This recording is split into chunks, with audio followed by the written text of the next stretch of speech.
Bonjour à toutes et tous et bienvenue avec votre rendez-vous sur l'information internationale. Voici les titres de ce mardi. L'armée israélienne annonce lancer des opérations contre le Hezbollah dans le sud-ouest du Liban.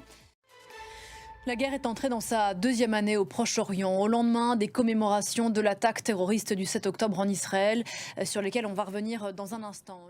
Côté israélien, la journée de lundi a été marquée par les cérémonies du souvenir, un an après les attaques terroristes du Hamas qui ont fait près de 1200 morts, 250 otages.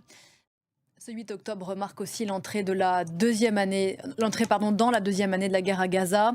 Une guerre, on en a parlé largement, parlons-en tout à l'heure, qui a fait plus de 41 000 morts et laissé l'enclave palestinienne exsangue. De nombreux sites historiques ont été détruits, notamment. Ludovic de Foucault pour le commentaire en images. L'actualité en France à présent, 11 policiers blessés, le bilan d'une nuit sous tension en Martinique. En métropole, après Elisabeth Borne et Gabriel Attal autour de Michel Barnier, le Premier ministre affronte sa première motion de censure aujourd'hui. Texte déposé par la gauche.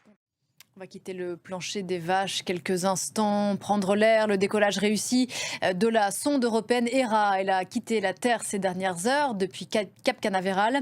Sa mission est extraordinaire, parcourir 11 millions de kilomètres dans l'espace pour aller étudier un astéroïde dont la NASA avait volontairement contrarié la trajectoire il y a 2 ans. C'est Ludovic de Foucault qui nous raconte ça en images.